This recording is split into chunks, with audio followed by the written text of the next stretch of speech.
Welcome to Storytime at the Rubus, a weekly podcast about the Bonnaroo Music and Arts Festival. I'm your host, Sharla. And I'm Daniel. And hey guys, I'm so sorry that we missed last week. We fully intended to do an episode last week, but I'm going to be honest, we got a little carried away and had a lot of fun at the Totem meetup in NYC.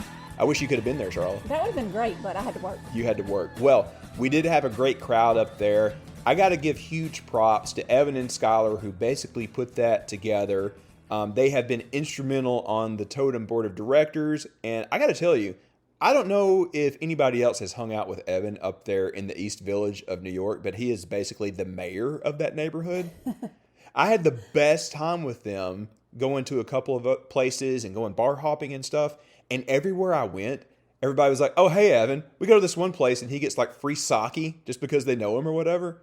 You sent me a text and you said, Evan is the mayor of the college. And I was the like... college? I think I was a little gone at that point. I think that was an autocorrect. Was it? Yeah.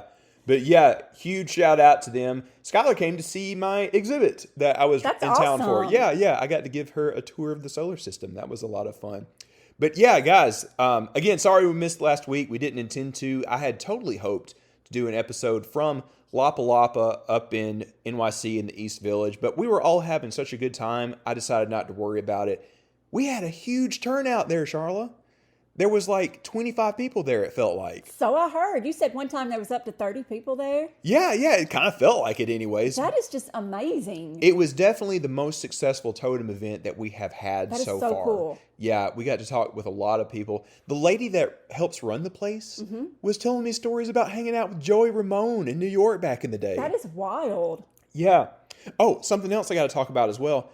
We went to see Brittany Howard. That's so cool. I didn't know that was going to be happening. So I go upstairs with Evan and Skylar, and all of a sudden, like, Brittany Howard's dad is there. Like, the bass player's wife is hanging out with us and everything. And it was a fantastic show. I have not seen her solo yet. She is going to kill it at Rue here in a few months. So I heard. So you were telling me about that. Yeah, I know. I'm so sorry, Charlotte. I'm talking about all these things that you didn't get to go to. It's all cool. It's all cool. Well, we will get to do a lot of cool things here in just a few weeks, but we'll talk about that another time. So the lady that runs Lapa Lapa was telling you about hanging out with Joey Ramone. You know what that reminds me of? What? That part in Almost Famous when he's like, yeah, Bob Dylan was at our table. Just oh, yeah, kind of like that. Yeah. Well, I'm glad you brought that up because that is the theme of our episode this week. So, guys, this is something that I have been wanting to do for a very, very long time, ever since we started this podcast almost 5 years ago. Charlotte, is it safe to say that Almost Famous is one of our favorite movies? Oh, it's definitely in my top one. Top one? Really? Like one or two. Oh, man. Well, for me, it would be hard to put it over like Indiana Jones and the Last Crusade or Empire Strikes Back, but I would definitely say it's in my top 5 easily. We rewatch it, feels like once a year, right? Yes. And shout out to Russ, who got us a way of watching the bootleg extended cut. We watched that today prior to our talk with one of my favorite podcasters. I can't believe he's on the show. We have Devindra Hardawar from the Filmcast, from This Week in Tech, from Engadget. He is one of my favorites. I've been listening to him and the Filmcast, formerly the Slash Filmcast, for 15 years now. He knows his stuff on movies. He knows his stuff on tech. And he agreed to hang out with us tonight to do kind of a retrospective of Almost Famous, right, Charlotte? Yes. So you and I rewatched it today, just a couple hours before we hung out with Devindra. And he watched it too. He told us it's one of his favorites. And man, this was a fun movie to revisit because I feel like it so closely connects to what we're doing every year at Bonnaroo, all of us collectively. Oh, it's so comparable to what we do at Bonnaroo when we pull up in the bus and just hanging out at the monkey bar and just the comparison that we have, the conversations that we have. Oh, absolutely. I mean, there's a great story to the movie, but it's also like all the little moments that feel so accurate. The little moments, exactly. Yeah, and we talk about this with Devindra here in just a moment, and we're going to go ahead and jump to that here in just a few, but we wanted to go ahead and shout out all of our Patreons first, right, Charlotte? Yes. So let's go through this, and then I'll tell you what's up with it. Okay, looks like we have a new Patreon, or a couple of new Patreons. I think they came from the Totem event in New York. Oh, that's so cool. Okay, we've got Zach and Jeremy, Amber Sharkey, Andrea, JB, Sam, Austin, Madeline, James, Chelsea, a.k.a. Hygiene Queen, Ryan, Chris, Skylar, Dan, Ernst, Bill, Harris, Keith, Casey, Dave, Amanda, Aaron, Nick, Maddie, McFerg, Kent, Randy, Greg, Eric and Ben, Evan, Jay, Chloe, and Sean. Thank you so much, everybody. If you're a regular listener, you know the deal already. But for anybody new coming along, because you want to hear from Devindra, we are running a Patreon to benefit our 501c. It's called Totem, the opportunity to experience music. This is something new that we're doing this year so we can mentor a lot of rookies at Bonnaroo. We're connecting them with kind of big brothers and big sisters. And also, we're doing a festival scholarship. So we want to send 2 underprivileged people to Bonnaroo to help contribute to the community. The reason that we're doing all this is we really believe in this. We really think that going to something like this can really benefit somebody. It can give them a lot of life skills. It can give them a lot of confidence. And this is what we want to do. This is something we've planned for a long time. So if you want to learn more, you can go to totemfnd.org and check with your accountant. But any donations made otherwise can be tax deductible, right, Sharla? In theory, talk with your accountant, of course. Talk with your accountant about it. We are not accountants, yeah.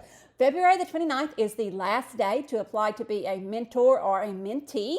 And February the 29th is also the last day to apply for a Totem scholarship. We are giving 2 scholarships to Bonnaroovians this year. So apply for a Totem scholarship. Yeah. If you know someone that is a young person between the ages of 21 and 25 and they live in an underserved community, please let them know about the Totem scholarship. Yeah, and you get an extra day because it's a leap year. There is a February 29th. Yes. I would like to hear from people that have February 29th as a birthday. I know someone. Yeah, that's got to be a little interesting. Do you just have a birthday every 4 years? How does that work? They do. They do? Oh, well, that's got to be a banger of a birthday then. All right, Sharla, how about we go to our great talk that we had with Devindra about one of our favorite movies, Almost Famous. Yes.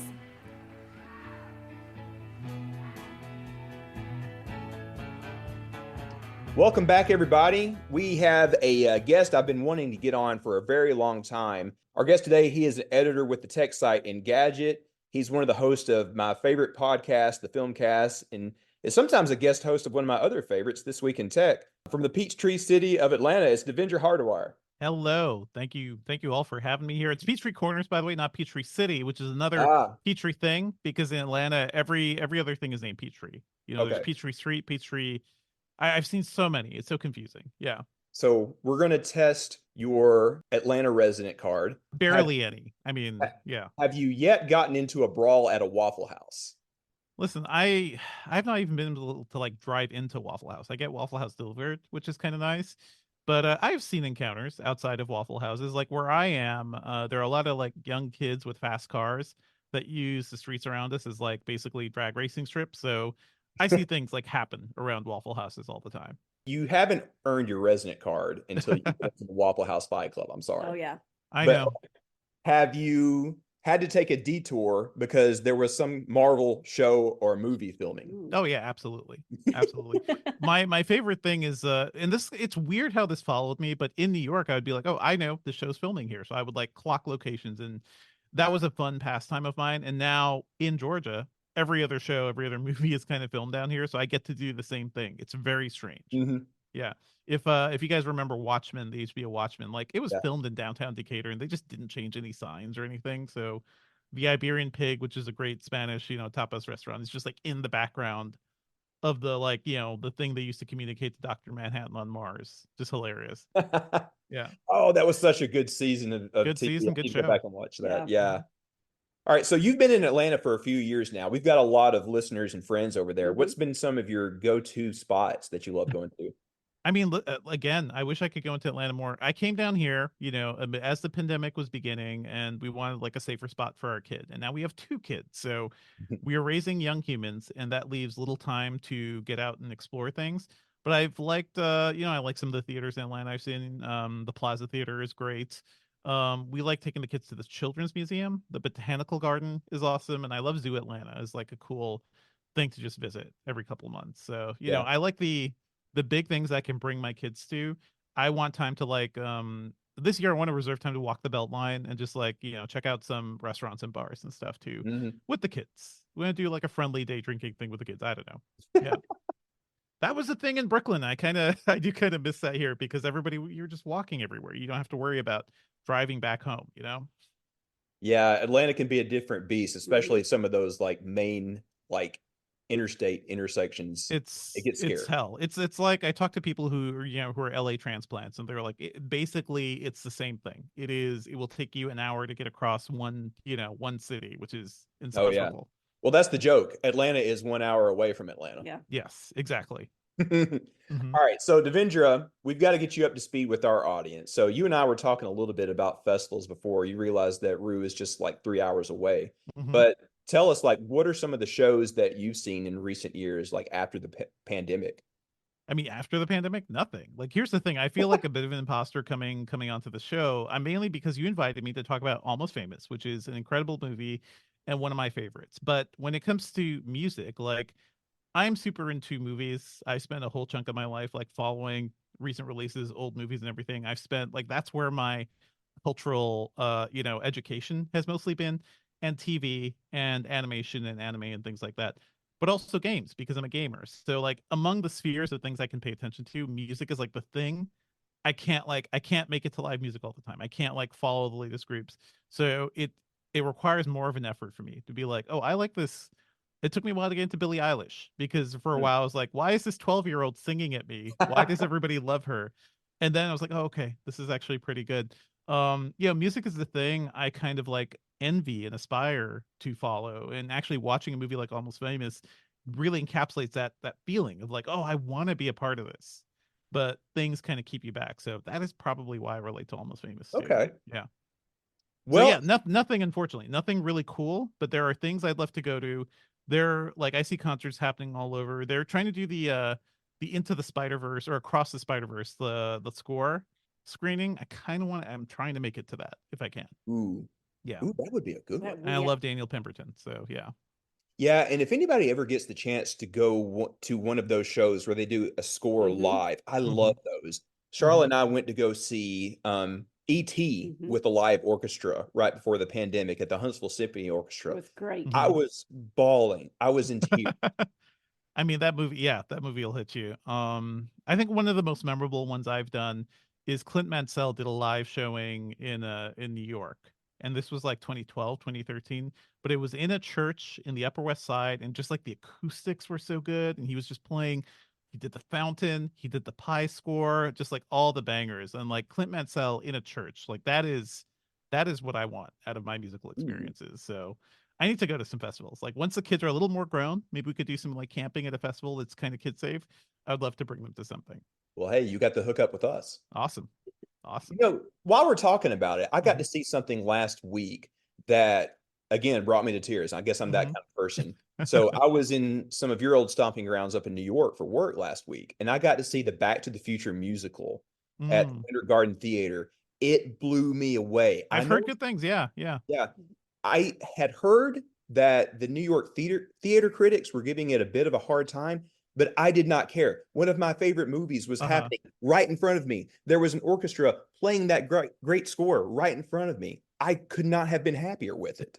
That's I mean, like New York theater is like a tough thing because there's like the stuff that happens is just like, oh, tourists are gonna go to this, right? Well, We're this is tourist bait. And I think the critics don't tend to look kindly on those, but it is a cool idea. One thing that happened like right across from my old apartment, like somebody just did like a live retelling of Face Off.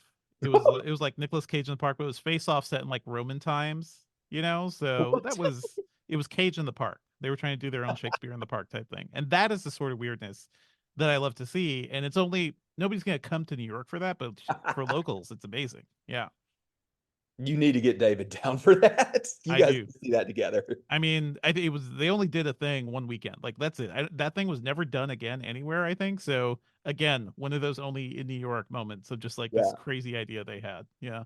That sounds fantastic. I It would was go. cool. It was Yeah. really cool. My daughter was like 6 months old at that point too, but we could like stand in the back because it was literally just in the park 5 minutes outside of our old apartment. So that sort of thing I do miss. I don't quite have that outside of Atlanta now.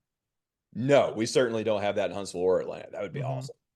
All right, so Devendra, before we really get into this, I want to hear kind of some of your thoughts on Cameron Crowe's work. Like, what's been some of your other movies from him that you've really loved? Like, what's your overall thoughts about his filmography? I mean, I feel like it's kind of complicated because I think Almost Famous is my favorite film of his. I think it really does encapsulate things he does really well, like his sense of sentimentality, his great like musical choices, his knack for dialogue, and like just really making you feel for characters. Like real while rewatching this movie, it's been maybe 10 years since I've seen Almost Famous.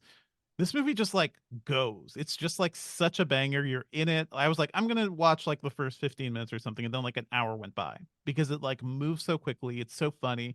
The characters are so great. And then after this, it's been kind of a I like Vanilla Sky quite a bit, but I prefer, the original Spanish film the most, like Mhm. unfortunately. Vanilla Sky was like a really interesting film for him.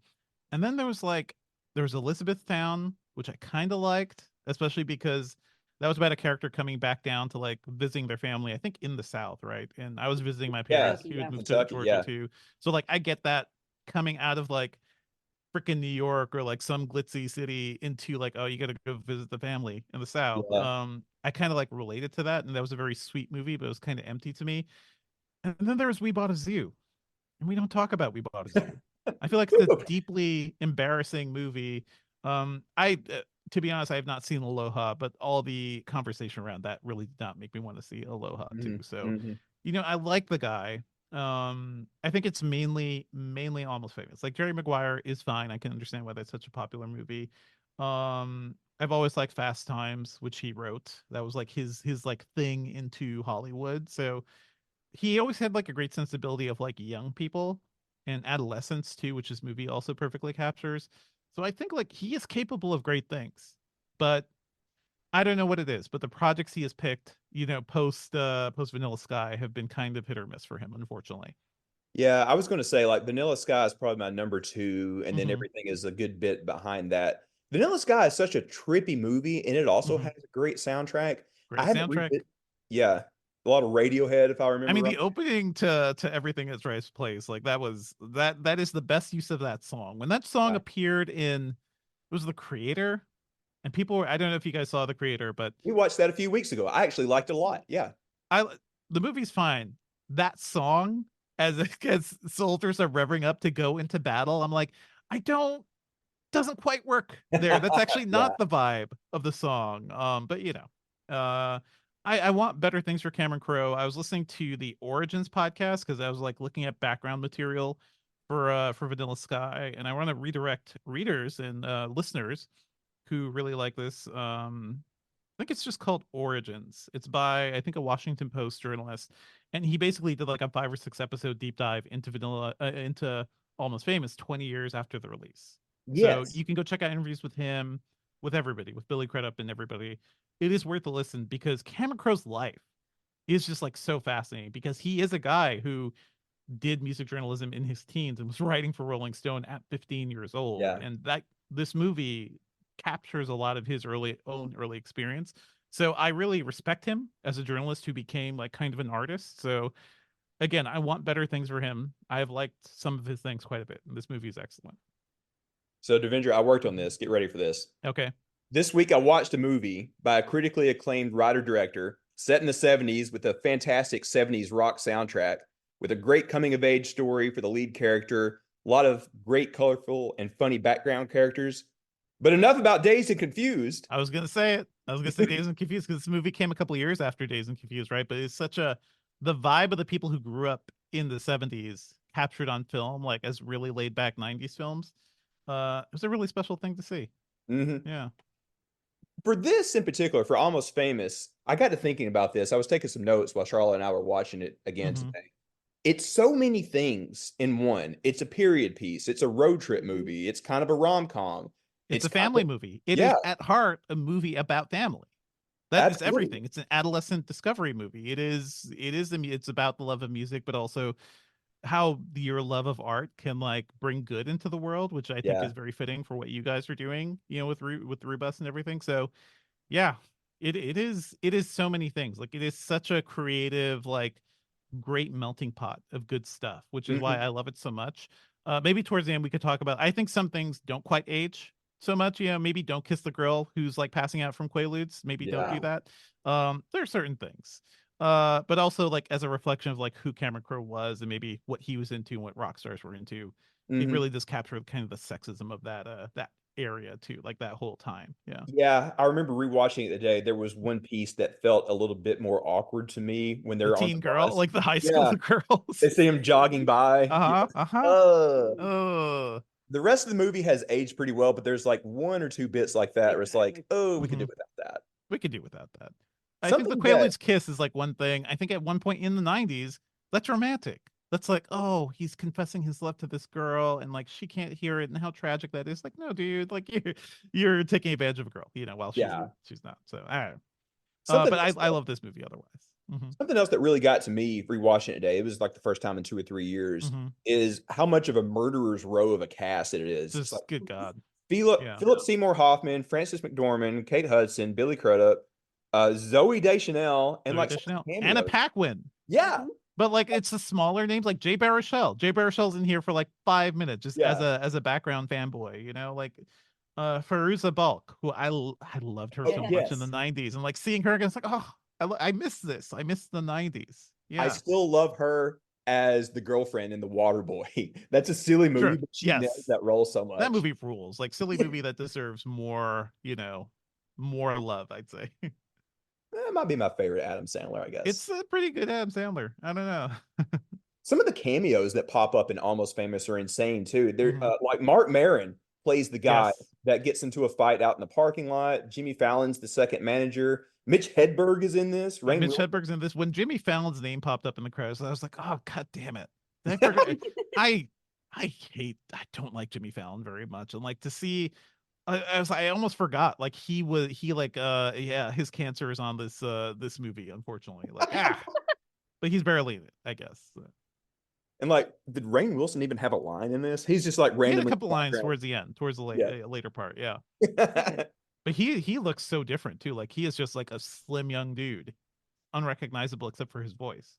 I guess this was about 5 years before The Office. It must Hmm. have been. Yeah.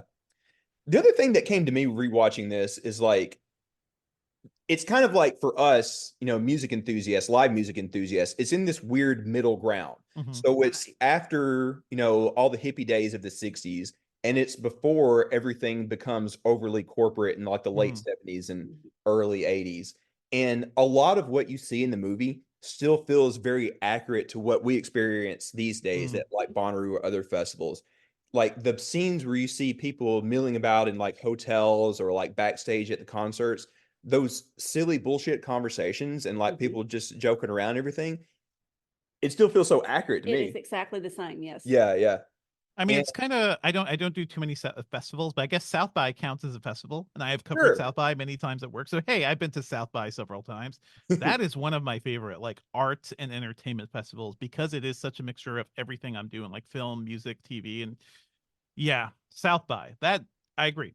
Having those conversations, just seeing like famous people just having lunch, like hanging out, but also Yeah. all the fans like around them, it does really capture that vibe. Yeah, It's like you're sitting at a table at South by. It's like, guess who just showed up? Bob Dylan. Just watch right yeah. in. Bob Dylan.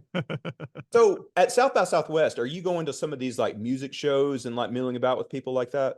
If it's I try to look for like like what do they call it? Like next generation art, or Right. like new styles of like visual mediums and stuff. So sometimes music intersects with that. At the Museum of Modern Art in New York, Bjork did a show, and I did my damnedest to be like, okay, I'm gonna go see the Bjork show. She's gonna be there. And that was a crazy experience. So like when I can intersect tech and entertainment stuff and music, like that is kind of everything. But at South by, my favorite thing was I saw Sleigh Bells in like 2017, Yes. 2018. I was like, they have like a stack of 10 speakers at the front. Like they're one of those bands. It's just like big sound. And I somehow ended up right in front of the speakers. I snuck a friend into the show too, who didn't have like the pass to get in. But that is like a quintessential, South by experience. And the thing I've always imagined doing at festivals too. So yeah, I needed ear protection for that one. Protect your ears, kids. Yeah. Yeah. Well, especially if we get you to some of these wild EDM shows, it can get Hmm. like multiple times louder than what you experienced at Sleigh I'm Bells. sure. I'm sure. um, Something else that I wanted to ask you specifically about. So, like, the main character of this is a journalist. So clearly, you've got a Hmm. lot of experience there. One thing that comes to mind for me about this movie is a lot of what you see can't be done today because like all of the silly things that are happening backstage or whatever, nobody would think to do that because somebody's going to have a camera out and put it on like TikTok or something like that. In the movie, the only outlet that the band has is a journalist, and they constantly refer to him as the enemy. So I'm just curious from like a journalist perspective, how accurate do you think the work that William is doing is? Like how much has changed between then and now? Would something be drastically different for a music journalist these days? I mean, again, music is like this whole thing that I can't even really process music reviews, right? Like how do you talk about music? How do you review music? For me, it's a thing I experience and I kind of get it that way. But maybe because so much of my cultural criticism has been about movies and visual stuff, that Yeah. thinking about music on that level is just kind of abstract for me. I don't know. But I will say when it comes to like the idea of being a journalist, entering a world like this movie reminds me a lot of my own experience because I also skipped a grade early on and I was way too Oh, young, and I was at least aware of the fact, but I was that kid who looked much younger than everybody else in high school. You know, I graduated high school at 16, basically, which is pretty young compared to like most other people in America, I guess. But when it comes to journalism, like the stuff, the advice he gets from Philip Seymour Hoffman's character, from Lester Bangs, is like the stuff I would hear from all my early editors. It's like you're huh. going to be put into situations where there's going to be crazy stuff happening. There's going to be like great food, great, you know, they're going to send you to all these crazy shows. They're going to do cool stuff with you. They're not your friends. You got to remember they're not your friends. Whoever you're covering, not your friends. They will try to like tempt you in many ways, but you got to remember that separation. I feel like that is true, and but also the way, um, you know, the way William Miller just kind of ends up being intoxicated by this and kind of Yeah. jumps into it is also a thing that happens to a lot of people, especially younger journalists. And what we're seeing in this field now, which by the way is falling apart, media is like a dying industry right now. And so many journalists end up becoming PR people or go to other parts of like the professional side. Like they end up working for the companies rather than continuing their like criticism and their like actual, you know, exploration of art. And to hmm me that's a deeply sad thing. As somebody who like I consider myself a journalist, it's something I've worked towards for a very long time. I think the goal of this movie to talk about music as an important cultural thing by somebody who's obsessed with it, um I think it's just beautiful. Like it's one of those things that I truly admire. My hmm journalism is around like movies but also technology, and tech companies are not as fun. But also when I was covering startups, like they thought of themselves as like the new rock stars. You know, like Elon Musk thought of himself that way, Zuckerberg thought of themselves that way. Like it was never true because they weren't like giving as much to the culture as I think even a bad band does, but they certainly changed culture and changed the world. So it's like it's a weird inverted form of them being rock stars. hmm Steve Jobs was considered a rock star to a lot of people because he was so anti-business, like anti the way a lot of like corporate dudes would be. So that's yeah, it just rings true. I think a lot of this rings true, and certainly the journalism aspects. Also, the idea of like chasing an interview and trying to like put everything together really quickly. Yeah, that feels right. That feels hits perfectly. Yeah. That was something that struck me as like different then than it is now. So in the hmm movie, William is basically embedded with the band. He You would rides. never, yeah, you would never get Yeah. that now. Yeah. No, nowadays, like we've interviewed bands a couple of hmm times, and you get like You 15 get five minutes. minutes. You Yeah. know. You're lucky if you get that in person hmm these days. You get to talk to him before or after a set at a festival, or you get like somewhere between 5 and 15 minutes on a Zoom call. You And a don't get PR to ask person any. is there, and you can't like talk Yeah, about real things. You know. Yeah. you're basically just reciting their bullet points. hmm And I feel like Rolling Stone in particular was notorious for that back in the day. I don't know if they do that as much anymore. That it's not exactly the same magazine that it was, especially at that time. hmm But it's interesting, and I love Patrick Fugit playing that role hmm because he kind of walks like a tightrope of being, confident and professional and kind of faking it till he makes it because he's just 15 years old. And he's simultaneously being overwhelmed by the coolness of everything around him. And You're I, 15. Like yeah, this is it's hard not to be, you know? It's impossible not to be. It's insane. and it's crazy considering that Yeah. this is like somewhat hmm autobiographical. I can't get the word out. Biographical. Thank Biographical. you. Yeah. Thank you. Yes. Yes. I mean, this is kind of Cameron Crowe's story. So it's hmm like, how do you do that? And I feel like Patrick Fugit nailed that really well. And I'm kind of Hmm. sad that he didn't do a lot of super noteworthy things after this, because he I mean, really he just knows. kind of stumbled into this, which is the wild thing. But he was, I'm seeing like he played a part in The Last of Us Part Two. Did not expect that. He's been in like some things, but he has not been like a consistent thing. The show Outcast, he was a regular on that, so that's something. Mhm. He became a working actor, maybe not like a name that everybody knows, but so many people like go their entire lives without even achieving this actual spot. So he did Mhm. something, he got there. So He was in everybody remembers, Treadstone, yeah. yeah, everybody remembers like Penny Lane, but what were some of the other performances in the movie that really stood out to you? I mean, for me, this is probably the movie where I found Philip Seymour Hoffman first, Hmm. and he's not, his character Lester Banks is not in the movie very much, but he like gets so much. Like he is first of all, put on the mantle by William Miller, and like he is like the all-knowing guy who's trying to like give some sage advice to this kid. He gives you so much in such little time, and that is something I noticed. Like whenever he popped up in something afterwards, like it's that guy again. He's gonna give us gold and then leave. And I guess yeah, it's sad. Like that's ultimately what he did for life too, and for his Mhm. career. He had such a long career ahead of him. Every time I see him in something now, it's like it just makes me so sad. But The he dude was had great. Yeah. the dude had so much range. I think like my Hmm. Hmm. first introduction to him was like the kind of hippie researcher guy in Twister back in the Yep. Hmm. late Yep. 90s.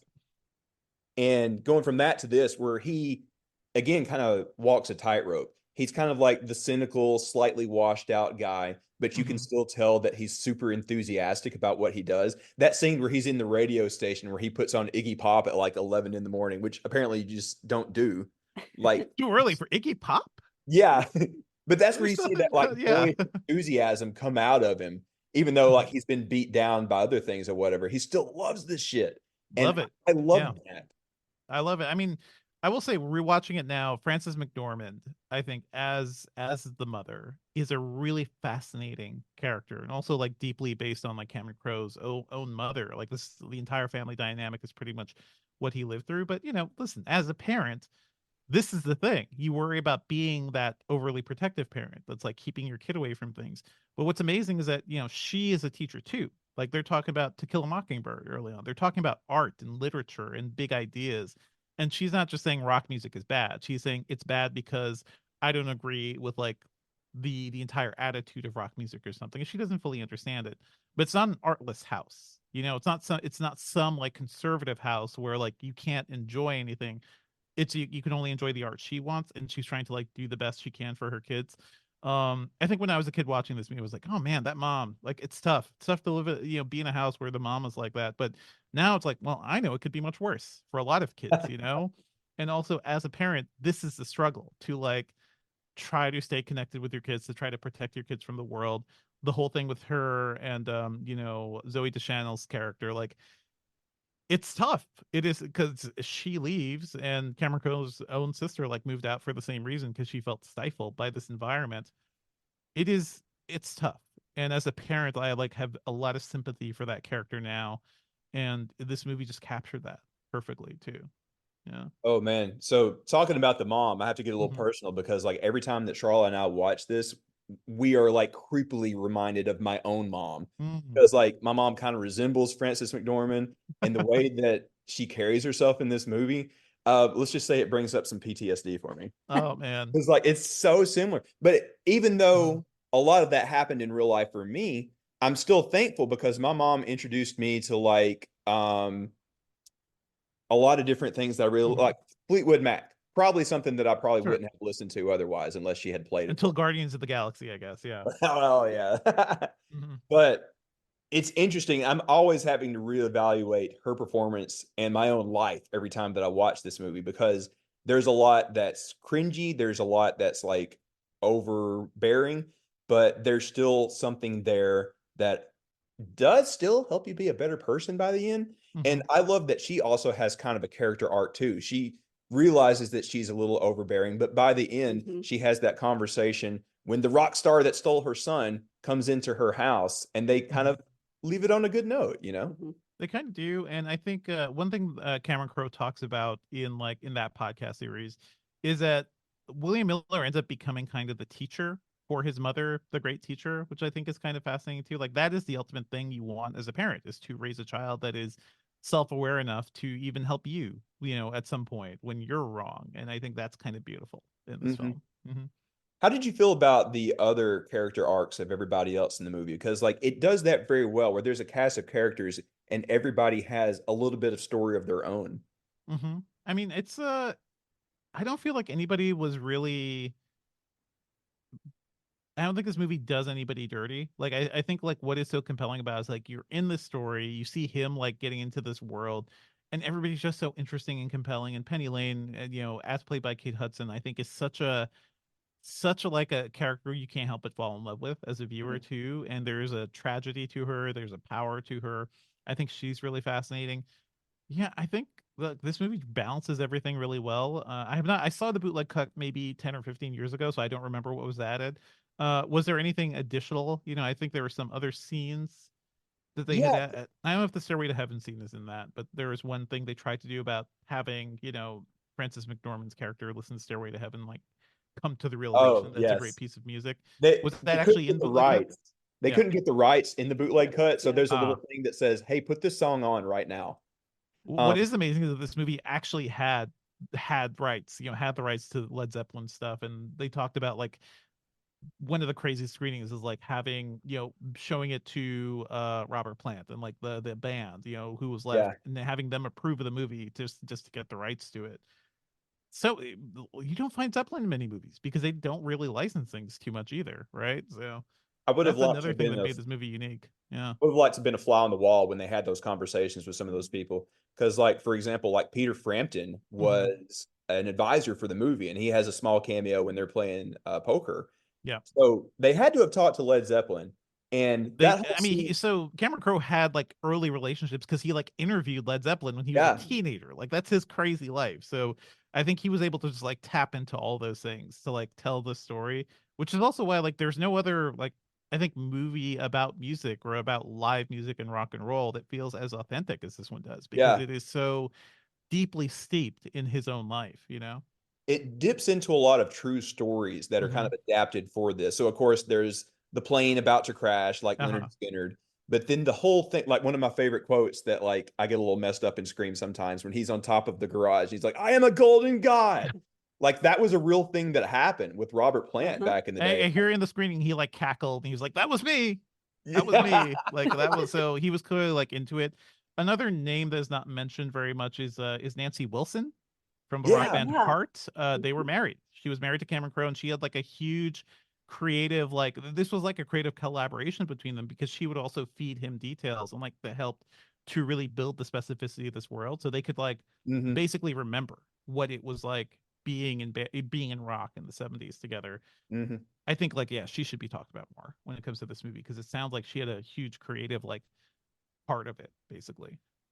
I would think that like some of the stories that are like typical of like a lot of rock stories maybe Hmm. came from her. Like there's one that always is tough for me to watch because it's so true. When the band is backstage and their manager brings in the t-shirts Mm. and it gets suddenly awkward because like Yep. everybody else is out of Mhm. focus. Yep. Back in the day, I was manager for a band for some time, and Hmm. I get to hang out with bands every once in a while. That one is painfully accurate. Yes. Like you go through a lot of situations like that where like Uh-huh. everybody in the band, one moment is brothers for life, and then they're ready to murder one another, and then they go back to being bros again. Mhm. It's Hmm. wild. It's a And weird aspect of like the family dynamics of like forming a band too. It's like any group project, like, and I can understand like why it's so tough for bands to stay together because everybody wants to be the star, right? Or nobody wants to like have anybody else outshine them. So that moment felt very real, certainly. Yeah. mhm.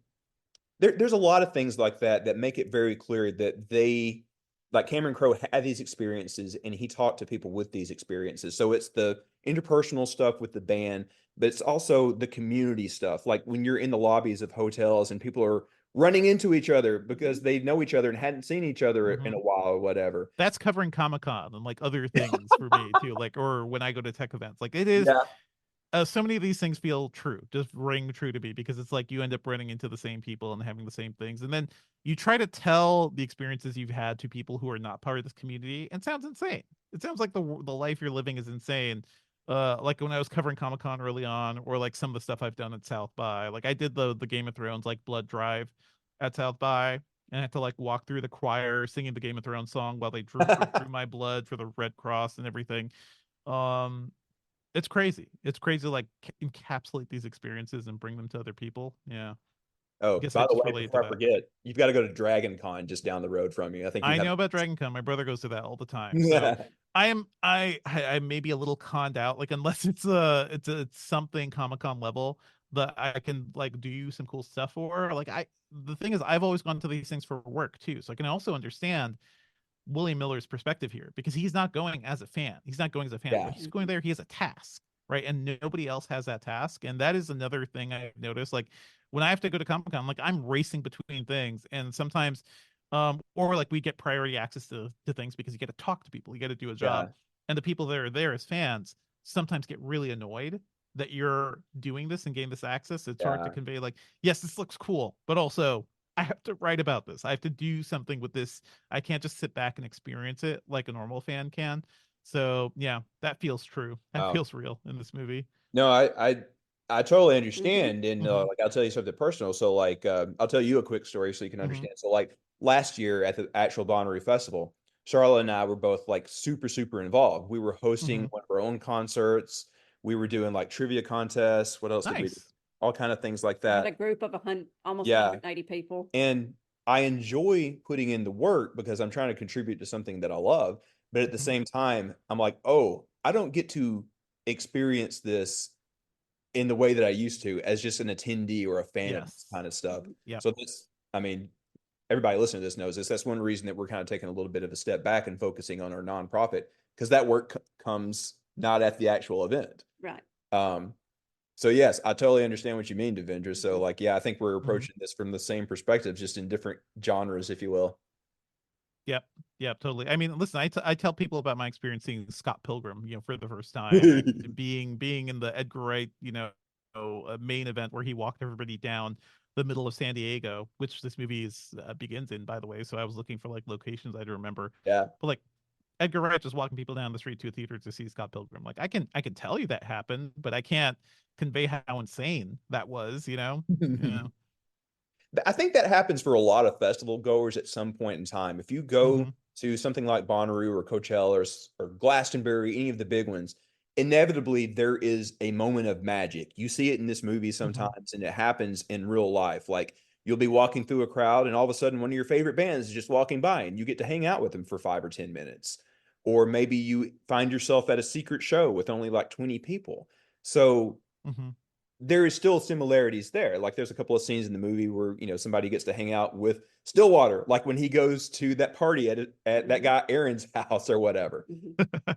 That isn't an exaggeration. That stuff happens. Mhm. Like when you go to a Hmm. festival and you're just camping out, somebody will just wander their way out there. Like we keep joking that like Post Malone is going to come play beer pong with us. That's not that far fetched. No. That could seriously Could happen. happen. Sure. Yeah, yeah. Sure.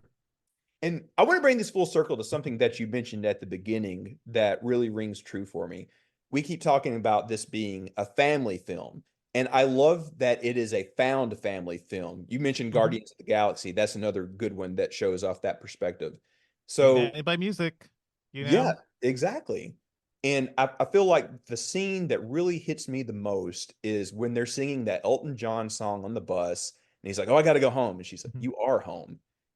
Hmm. All those people, not blood related, but they are very much family. And I feel that's something that rings true for a lot of people that go to these festivals, run into the same people Mhm. year after year. And that, like you said, Hmm. it applies to other things like Comic Cons and stuff. So I was just curious about your perspective on that. Like what makes it a found family story for you?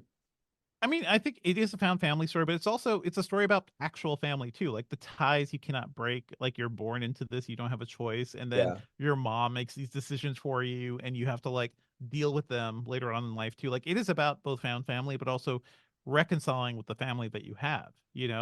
One thing William Miller does is bring his sister back home after who knows how long she's been away from home. Like he helps bring her back just to like have some time with her mom. There's family healing going on here. Like there's growth from everybody. I think like it takes a mom like that to lose both not lose, but have both of her kids like get the hell away, for her to like sit back and be like, what did I do wrong here? Like, what did I cause any of this? I think there's self-reflection, there's growth and learning for both the found family and the actual family. The tiny dancer scene I love too, because it comes after like the band has like a big fight, right? And Yeah. everybody's feeling shitty, and the song comes on, and it's like it just like slowly gets in there. Like that's one of those things. Like when a movie or TV show has people just joining in unison to a song together. Something that happens in the very first episode of Murder at the End of the World, which is fantastic. Um, but there's something, something magical about music, the way it can unite us, the way it can like lift us up out of any funk. And that is not a song I think about often, but I think in this scene it is very perfect because everybody knows the hook, even if you don't know all the Yeah. words. Yeah. Yeah. We actually had Elton John play Rue back in 2014. 14, Oh yeah. He wow. played that song, and that's all I could think about was Did that the whole crowd like just join in? 100,000 Because yeah. people. Yeah, it Yeah. was insane. All right, so Devindra, to wrap it up, like, how do you feel Almost Famous holds up? I hate to age us, man, but it's almost 25 years old at this point. It Like we is talked, almost 25. there's I mean, I was yeah, listening to the 20-year anniversary chats about this, and that is almost 5 years old at this point. yeah, So I think it ages perfectly. I think it is such a time capsule of a film, also because it is by an artist who was like at the height of his creative powers in the 90s, but also could like really reflect back on the 70s. And this feels like ancient history now. Like I feel like I really wonder what new generations of kids watching this movie, how they will take it, because the way you get music and culture now is like TikTok or YouTube, and it's also like it's coming at you so quickly.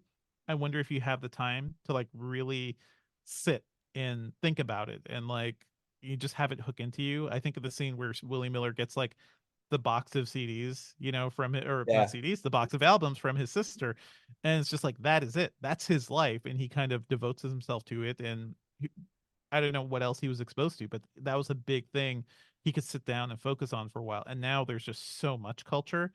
I do wonder if this movie may seem even a little archaic because of that. But I think the things that work, like the family dynamics, the fact that it's genuinely funny, the characters are great, and Yeah. it's heartbreaking. It does this like happy sad thing that Cameron Crowe talks about, and he is so good at that. Like that sentimentality, like there is sweet stuff, there's funny stuff. It's also deeply sad at times and kind of tragic and heartbreaking, and it's that balance of things that I think makes it Mhm. such a great film and something that will last and stand the test of time. The first album he sees when he opens that box is Pet Shop Sounds, right? So Yeah. it's like, yeah, it's like that. That is, how old is that album now? Oh Like, gosh, it's gonna be 50 years old. but it's perfect. It is Yeah. a perfect thing to listen to. Like it is hard, and I wonder if even a lot of kids today will even understand. Like you talk about the Beach Boys, and you may think like it's a joke, or they may have never even heard of the Beach Boys, but you listen to that album, and it's like there's like some sort of like godliness here. Like it is so perfect, so well produced, but also happy sad. It will make you happy, and it will break your heart too. I think there's some universality to that, like Hmm. that stands the test of time because at the beginning of the movie, he's introduced to this whole world by his older sister. She's off, she leaves all of her vinyl or whatever. Hmm. I think everybody is still mentored in that way by somebody in their lives, like a friend from school, a sibling, a cousin, whoever it was. Everybody has that moment. Maybe it's not, the Beach Boys. Maybe now somebody is handed a copy of like Currents by Tame Impala, and they're Hmm. like, listen to this, put on a candle, it will change your life. It will change your life. Yeah, it doesn't matter if now we have TikTok and all of that, Hmm. because that is something that stands the test of time. And I feel like that's something that's going to outlive like many, many generations. That's absolutely true. What do you both have that album that kind of changed your life and flicked the switch in you? Oh boy. Because I can point to We one both know thing the answer to exactly. this. It's a little Yeah. embarrassing. So we were Okay. both like 16 at the time, but this is, bear with me. Uh-huh. Blue by Third Eye Blind. Now listen, hear me out. We were Listen, that's 16. If you're yeah. 16 in the 90s, yes. Perfect. It was that when we were teen. So her and I both met in high school, Oh, and that's sweet. we wore that CD out because it Hmm. was something we kind of clung to, this like aspirational, like really hard rock sound out of it with all of these like great guitar riffs and everything. We weren't paying attention to the lyrics. We just loved the riffs. Yeah. Uh-huh. And that's something that we could just play out of our brain anytime today. We've seen them probably 7 or 8 times now. That's Oh, sweet. more than that. Yeah. And it's Mhm. like, they're not exactly a critically acclaimed band, but it's something special to us, you know? But, Exactly. but over the years, it's been other things. Like it was like Arcade Fire, The Suburbs for a couple of years back in the day. Great. Yeah. And then recently, it's been stuff like Tame Impala or Mhm. King Gizzard and the Lizard Wizard, or what's some, you love Zach Bryan, for example. I Mm. but I gotta. Yeah, you got to. But there's been those seminal albums that kind of like just take over your life for a few years, right? What's been some of those albums for you? I think the thing I'll go to in the light switch, the thing that kind of opened me up to a whole new world, is probably OK Computer, which is Mm, not it's not an unpopular choice, right? It is probably one of the most like go-to albums for a lot of people. But as a kid, I was living in Connecticut at the time, like not doing I was in Hartford, Connecticut, not a really great city or a big city, and kind of disconnected from the cool stuff happening in the world. But OK Computer, which I've learned, by the way, the cover to that album, the highway cover to that album, literally 5 minutes from my house. Like that was the highway I drove every day. And whoa. don't think that information was not like found out until like 15 20 years later, like after the album. um but yeah, I think like that album, the way it like deals with like the anxiety of the times, like of the 90s and of Mhm. like up and coming technology, and that was something I've always been interested in. It's something I reference. Even I just did a review of the Apple Vision Pro, which is sort of like, look how far technology has taken us, how far art can go, like what will the future bring to us. But I'm sitting there thinking about OK Computer and like the impact of this future technology. So for me, Mhm. it is that album that totally, yeah, totally changed my brain. That and like, I don't know what else, Fat of the Land from Prodigy. Like Yeah. that one just like opened me up to a whole new like, oh, you can do this kind of music, this is Yeah. cool, Mhm. this is so different. Yeah. There's been those moments too, like when EDM became a big thing Mhm. in the festival community about, goodness, 10, 15 years ago now. Mm-hmm. It was like this new thing. Everybody would go, it would become like a big house party in a field. Mm-hmm. There was like crazy things that people had never heard of before. But then it kind of ran its course. But I feel like it's about to find a second wind because like there are new ways that EDM is being presented Right. these days, and it's never on an album. That's one thing perhaps we are losing. It's Mm-hmm. only a live performance. So like Devindra, I don't know how much you know about this, but like one Mm-hmm. act that we're getting as a headliner at Bonnaroo this year is Pretty Lights. And for Okay. a while, it was basically just one guy DJing. But now it's a full band and they are a jam band. So it's like a combination of old school Grateful Dead and modern electronic music. That's cool. And I got to see him Mhm. last fall, and I have been telling everybody, you are about to have your mind blown by something revolutionary. I don't know if I would say it's as revolutionary as listening to Kid A for the first time or Mhm. OK Computer for the first time, but it's within spitting distance. It feels like every 10 years we get that new thing. And I love that because that new thing can become what he got in the movie, that stack of albums that just blows his mind. Mhm. And that's one reason that we're hyped up about doing the nonprofit and passing it off to the next generation. So Cool. somebody can also put on a candle and have their lives changed, Exactly. you know?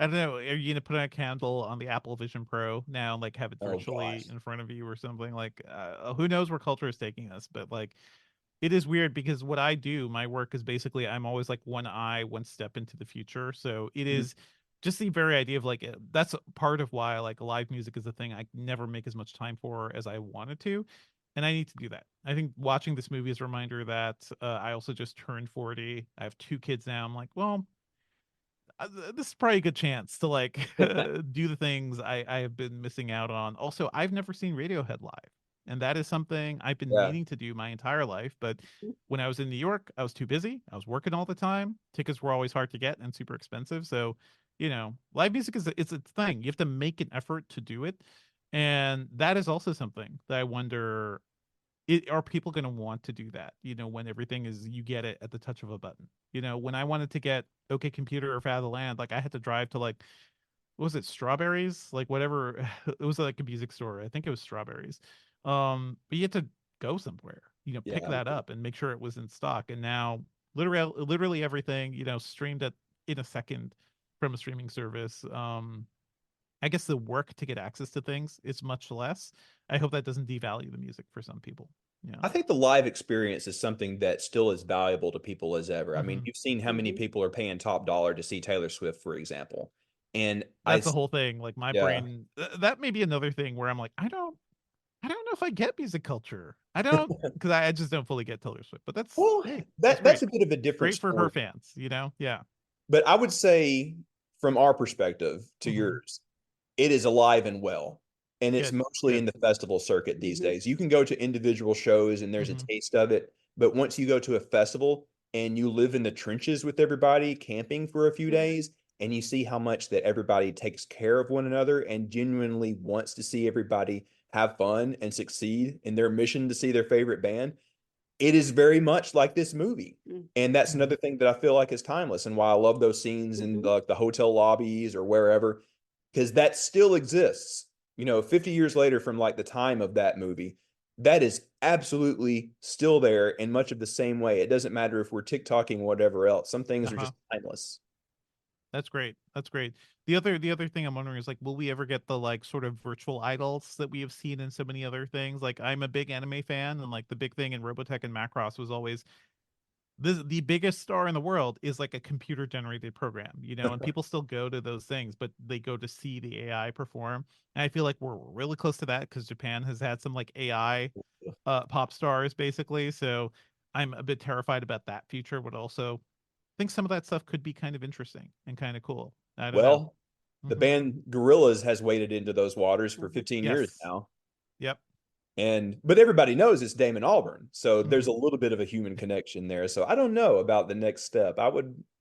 It's just a thing, and also like there are concerts happening in Fortnite now, and like, No. can you recreate the communal experience in the virtual environment? Maybe you can. Like there were when we were in the midst of the worst of the pandemic, and like Sundance and South by had virtual reality sessions. I put on a VR headset and I went into a room with other people, and I looked around. It's like I could see them. It's like I was at a festival with their like avatars, and we could sit there and like experience something together. And there is something special about that too. So, you know, there are ways that we are channeling the vibes of like Yeah. live music too, even in virtual spaces. But yeah, people want to get together. I think that's the main thing I learned, you know, post pandemic and everything. And I think live music will probably, people are so like hungry to have that connection again. That's probably going to get a resurgence now too. Yeah. Hmm. I really agree. I really think so. And I think once you go to one of these, you'll see for yourself because it's Hmm. something that it's hard to put into words. It's like you go to one of these festivals and for a couple of hours you're going to be like, why the hell did I do this? It's so hot, it's so sweaty, it's gross. I'm But not a camping person is the yeah. thing, so I can't bring my wife to this. Like it would have to be Yeah. a whole separate trip with like my brother or like friends or something to do this. Yeah. So But I'm it's telling tough. you, Hmm. once you get past like that initial like hard step, you're like, oh my God, this is Hmm. amazing. Why would anybody else like not want to go or not want to have every day like this? So I'm just saying, if you ever want to go, you've got a place in our camp. We have air Awesome. conditioning in the bus. We've got a Appreciate bar it. and everything. We're just a few hours up the road. Now, Devindra, one last thing that I did want to talk with you about. You and I have talked about this on Twitter, and I had to Hmm. get your opinion. This brings a little bit of my day job into things, but how did you like the end of For All Mankind and what it gave us a tease for the next season? Oh, I have not finished the season yet, so I Oh, cannot you speak to that. haven't? Sorry, I have not finished the Oh season yet. my goodness. Well, And it's okay. sad because I have had access to the episodes early too. It's just like it is a great show, but I think like more and more, especially after what's his face who created the new Battlestar Galactica, after Ronald D. Moore left, it felt like they kept doing this thing where it's like one plot line will be the dumbest thing on earth. You know, at least one plot line will be like, you should probably stop watching the show because this character is an idiot. Yeah. So I encountered that pretty quickly early on in the season. I just need to get past that and then finish the season. Yeah. Well, I think I know what you're talking about. Yeah. I'm going to choose my The whole words like under carefully. there's like an underground market Yeah. in the Martian It station. Oh my God.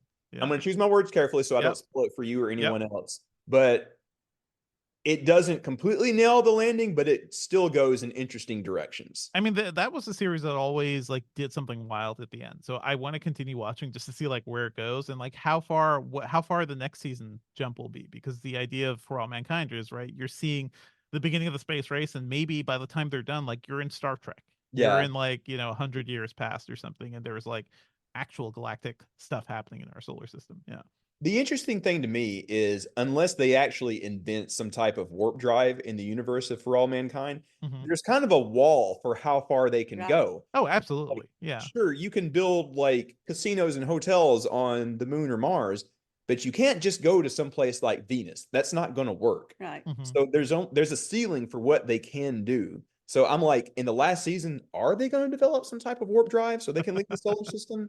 Would that be too far of a step for a show that wants to stay at least somewhat I mean, grounded? how old will Joel Kinnaman look by the time they discover a warp drive? Like, he Oh, will be a 100-year-old man, but still Joel Kinnaman, who is a supermodel, or not, maybe not a supermodel, but a model, a fashion model. So just hilarious to see how they like age him up. Yeah. I love his character. He's Mhm. like, he's a dick, but not too much of a dick where you still don't root for him. You root for him, but it's like, man, failing upwards and nepotism is a big thing in this world, apparently. Oh, yeah. Just like, that's it. And his I wife is wish- one of mankind's like worst villains too, like, or his former wife. Yeah. Well, I want you to finish this Yep. season. I'll try. I'll Only- try. There's so much good TV on right now. Yeah. Yeah, true. If only for what happens at the end and for the music hook for the last shot. So Okay. like that's one thing I've loved about this show is like the last shot is always like a 10-year jump, and it uses a great track that sets you in the next decade. So You have to guess. Yeah. there was Okay. Nirvana, Radiohead, Yep. and I won't tell you this one, but it was a really great track from the 2010s. Kanye. Yeah, Okay. it nailed it. That's Well, kind of why I'm gonna finish the season. I just want to see like where they plan to go. Yeah.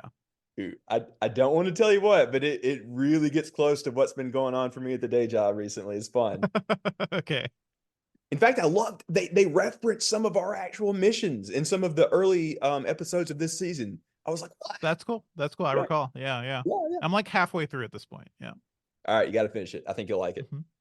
Well, Devindra, thank you so much for hanging out with us tonight. Thank I'm you. not trying to blow smoke, but legitimately, the Filmcast is my favorite show. So having you on tonight was a real thrill. I have been wanting to do this for years now, to do That's a amazing. retrospective of Almost Famous. So literally to have one of my favorite film critics come on and talk about it with us, it's awesome, dude. Thank you so much. Yes, thank Happy you. to be here. Yeah, thank you guys. Like, this was a great chat, and I'm happy to hear that people have actually been listening for so long. Like, it's really hard to believe that, but yeah, when we started doing a little movie podcast, that was never the plan, but somehow we're still here, you know?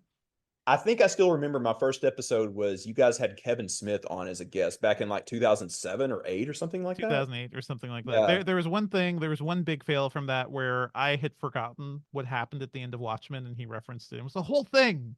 Still, I kick myself to this day about it. Yeah. Well, for anybody that hasn't followed your stuff, can you tell them where they can find all of your work?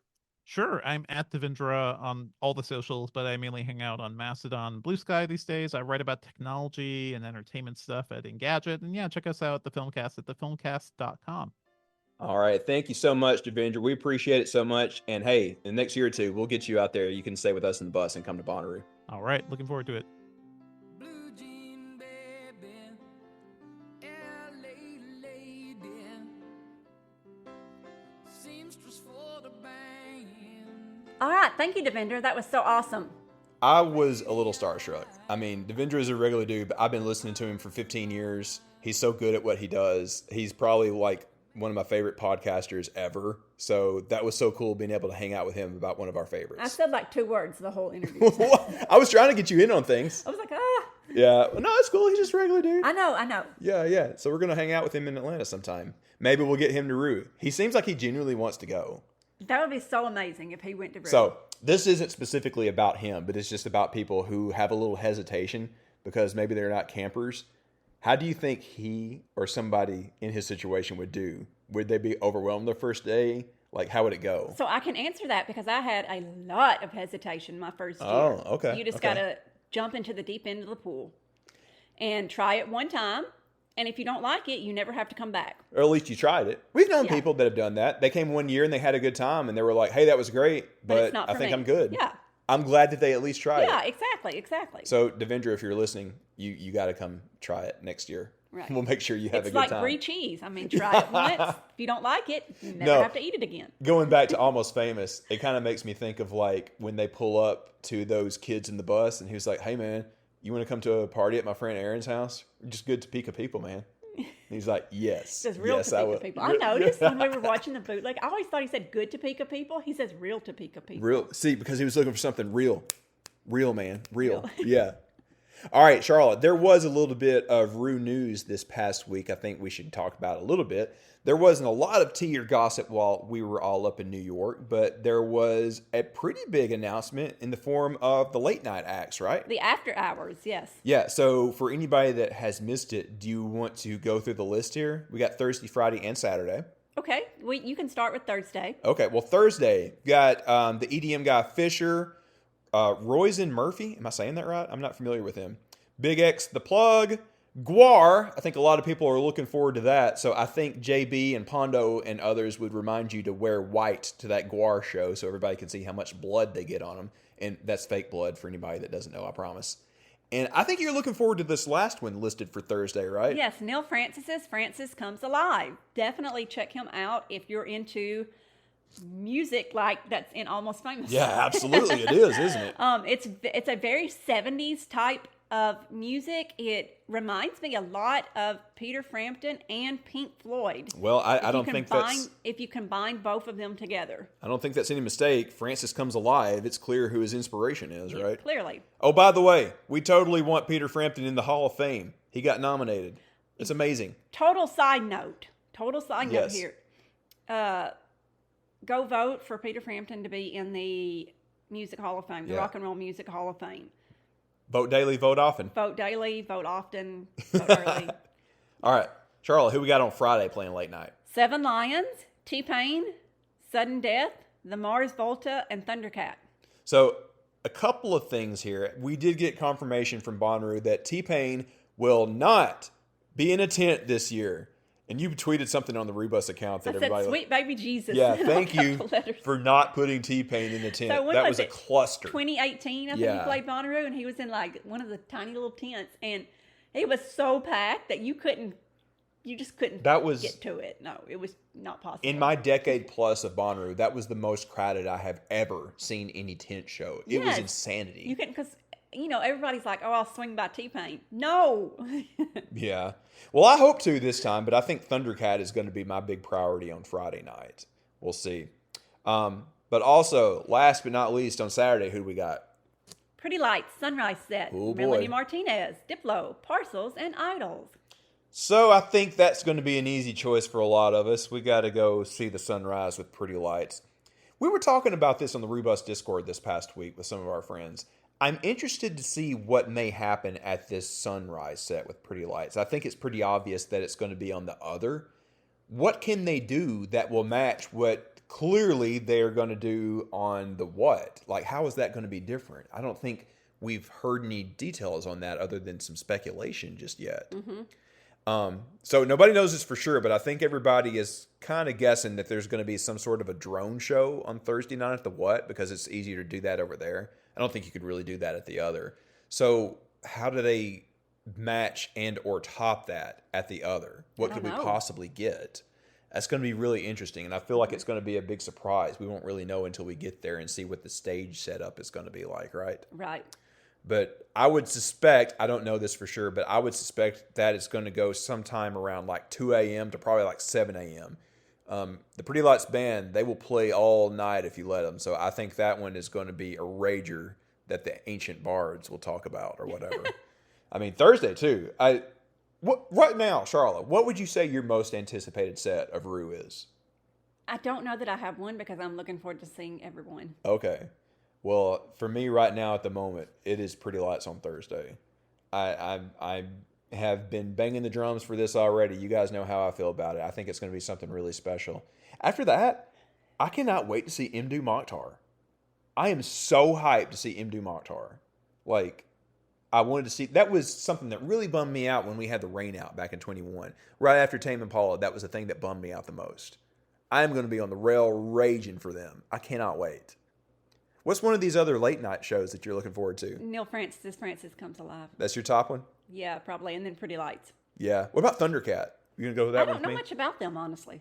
Oh, boy. Well, Thundercat has done some collabs with Tame Impala. I've listened to them a couple of times. I guess I need to listen to them Everybody more. wait, there's blood on the floor. You know. Yeah, I know. You know that song. Yeah, know. yeah. I love him. I can't wait to see him. I've always wanted to see him. And I'll try to swing by T-Pain if it's not insane, but Thundercat might be my personal priority. But yeah, I think this is a solid late night lineup. It seems like there aren't going to be too many conflicts. We can kind of sort of guess how they're going to schedule this out. And because this does get asked quite often on Reddit, Yeah. and because I see this in Loophole, I see it everywhere on the internet, the after hours, the late night sets do not cost anything extra. It's included with your normal Bonnaroo ticket. Somebody really thought that? I mean, I guess if I you're saw coming that question yeah. multiple times last year, but if you're coming for the first time and have never seen this, Well, I can you don't understand. know. If you don't know, you don't know. So it's fine to ask questions. Yeah. No, I can understand why somebody may have thought Mm-hmm. that because if you go to Shaky Knees, for example, Right. there are late night shows in other venues and they do cost extra. So it's totally understandable that somebody would have thought that. Right, exactly. Okay. So wow. all this is included with your regular Bonnaroo ticket. It's normal. Thank you for helping. Bonnaroo is a 24/7 experience. Yeah. Once you're in, you're in. Yep. Thank you for helping everybody on the Reddit, Charlotte, answer all these questions and No, everything. I love it. I guess maybe we need to do another FAQ episode before Rue. That'd be cool, Like, yeah. we don't need to ask for them. I mean, we pretty clearly know what the questions are Yeah. because don't you guys have like weekly question threads or something like that? It used to be weekly, but now it's just one. It's I took it from how Coachella was doing theirs and Yeah. kind of made ours fit Oh. for Bonnaroo's. Well, that's okay. We do everything better than Coachella around here. I mean, that's not entirely true. They do have like insane production. Bonnaroo will never top that. But yeah, as far as vibe and community, nah, we top everything Coachella. I don't know. Their Reddit was pretty good, so I Really? kinda, yeah. Well, I enjoy the friendly competition. It's some good old school East Coast versus West Coast competition. Are we really on the East Coast? Close enough. I mean, we have so many people coming in from the East Coast to come to True, Bonnaroo. true. So yeah, it's the East Coast versus West Coast thing. I think we do it better around here. Charlotte, anything else at all this week? How have you been? I've been gone a lot for work. What you been up to? Working. Work, yeah. We got to get a lot of work in before we got a vacation coming up. Yeah. I think next week we are going to have a special episode. I have been conspiring with our good friend Eric to put together a Pride-centric episode, and I think he has a game show in mind. We did an episode about a year or so ago where he hosted a game show, or was it the year before last? I can't remember now. But it was a fantastic episode. I got a lot of comments from a lot of people that it was one of their favorites. He is a riot. He loves putting these kind of things together. I can't wait to do this. I think it is coming up next week before we're going on vacation. Some of you may have received some questions from him to Oh, answer. yes. Get that back to Eric. Yes. So answer his questions. Get it back to him. And by the way, shout out to some Huntsvillians that we saw in town this past weekend. Me and Charlotte was out and about on a date night last night. And we ran into so many like Bonnaroo people. Y'all, if you're in the Huntsville area, hit us up. Drop in our DMs. Our house is not far from town. Come over and come hang with us and come sign the bus. Bonnaroovians are always welcome here. And I've said this on the podcast before, and I'll continue to say it. If you are coming through the Huntsville area, get with us privately. You are welcome to come crash in the bus if you're coming to town for a show or just passing through or something like that. Like, we will make it your home. I just now realized it's Big X the plug. I thought it was Big X the pug. The pug? Like a dog? Yeah, The plug. I'm so confused. I thought it was the pug. Between that and two Neil Francises and two Mikes, I don't know what's happening anymore. Remember when I thought Exhibit's name was X Biscuit? X-Biscuit. X-Biscuit gonna pimp your ride. I really thought his name was X Biscuit. Well, it is now. That's now our headcanon. All right. Thanks for hanging in with us. And again, thank you so much to Devindra Hardawar for hanging out with us tonight. That was something I have been wanting to do for years. So this is one of my dream episodes. So if I can get, let's say, Kevin Parker on, a couple other people on, I'm done. I can't ever top that. So now that I had Devindra, I want to get like Wayne Coyne and Kevin Parker. And I think I'm done, man. Wayne Coyne. I never know how to say his last name. Well, we had been mispronouncing it for quite a while. Well, you don't want to say it Kanye. And that's how you told me to say it. I didn't know. I We didn't know. And I've said it like that during trivia, and nobody knew who I Nobody was talking corrected about. you? Yeah. Oh. No, nobody knew who I was talking about. And Well, point to this is, Yeah. thanks again to Devindra. All right, everybody. We will see you next week for, I think, a game show. We'll see. Hopefully, Family All right. Feud. Yeah. Get out there and radiate positivity. Bye. We'll see you soon. Bye. Like a